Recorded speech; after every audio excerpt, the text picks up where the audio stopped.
think that's fine. Hey! First things first. How cute is this outfit? I hope that wasn't terribly annoyingly loud.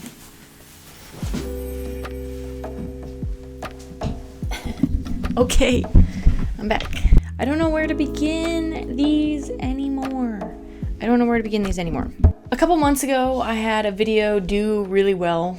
And in that video, I talked about whether or not artists need an Instagram to grow their audience. And my relationship with Instagram has changed in the past couple of months. And I wanted to have this sit down chat to discuss some of the ways that I've changed my approach.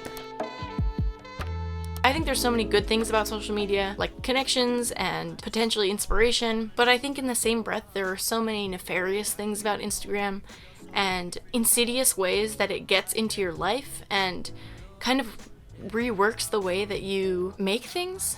So for me as an artist, I felt like I kind of transitioned away from being an artist and was suddenly a content creator.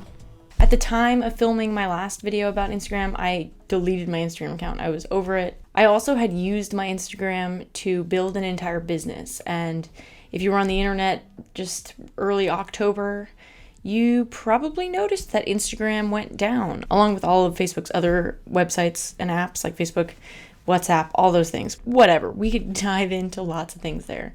But that happening really made me think about how if I was running my business during that time, I would completely have lost all of my control because so much of my business was run and pushed through Instagram. So I wanted to make this video to talk a little bit about my new approach to Instagram now that I'm back on the app. Before I get into the bulk of this, I want to say a huge thank you to Luisa, who I'm really excited to be collaborating with. They sent me some pieces of jewelry to check out for this video. I'm loving them. If you've watched any of my videos before, you know that I frequently wear some rings, which I was really excited to get some nice chunky ones from them. One of my favorite parts about Luisa is their commitment to sustainability. All of their products are 100% carbon and water neutral, which is amazing news. I've been wearing these for a couple weeks now, and I'm really excited with how they're looking. I got the Cody ring in a size 8. The Wade ring, I got it in a 9 so that I could fit it on my thumb and on my first finger. I love it. It's a chunker for sure, but I think it's a statement worth making. I love the way it looks. I think it's just adorable and really the gay look I'm going for. I have been eyeing these safety pin earrings for so long. Couldn't be more my style. So I'm excited to have them finally in my ears. I wear them honestly every day. They're super lightweight. They clip right into place and I think they're just the perfect weight. I love that everything is gold plated and I definitely recommend their stuff. Their pieces start at $39 and you can get 10% off with my discount Sofia M10. That's right, baby. I have a discount code. I have a discount code. So please check out their stuff. Click the link. Let them know that I sent you by clicking my link or using my discount code. That's how you let them know. Take a look at some of their stuff. Their pieces are beautiful and classic, and I'm really excited to have some in my collection now. So my new approach to Instagram is to focus less on my work. I think I was at this crossroads with my Instagram when I left, and if you watched that first video, you can kind of catch glimpses of my frustration. But I feel like at the end of the day, it still felt like screaming into the void. There still was this feeling that I had to put something out just for it to be out there, just for people to remember that I existed.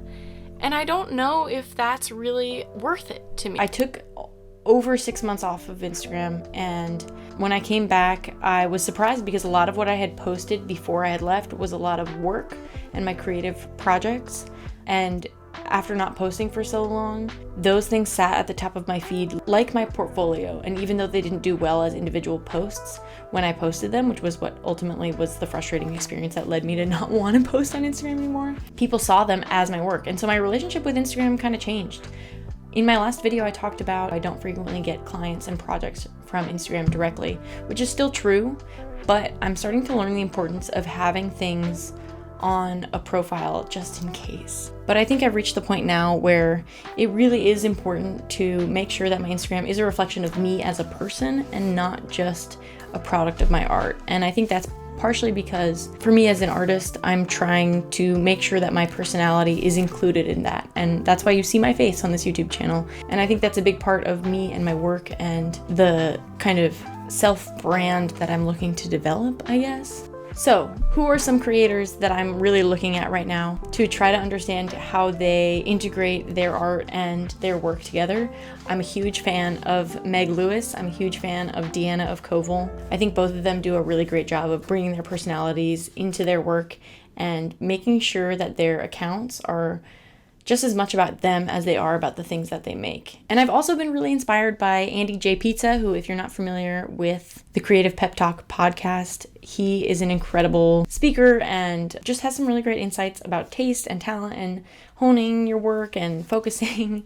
And this year for Inktober, he created Peptober, where essentially you use your Instagram profile to reintroduce yourself and your work throughout the month. I'm not doing that because I have resolved to not do any Inktober, October challenge at all ever again because I don't want to and I don't care. But I love his prompts and I'm going to be using them throughout the year to reintegrate my work back onto YouTube because I think there is a value with cross-platforming. You know, the people that sit here on YouTube are not necessarily the people on TikTok or not necessarily the people on Instagram. And yes, there is crossover between all those people, but they're not the same collective audience, I would say.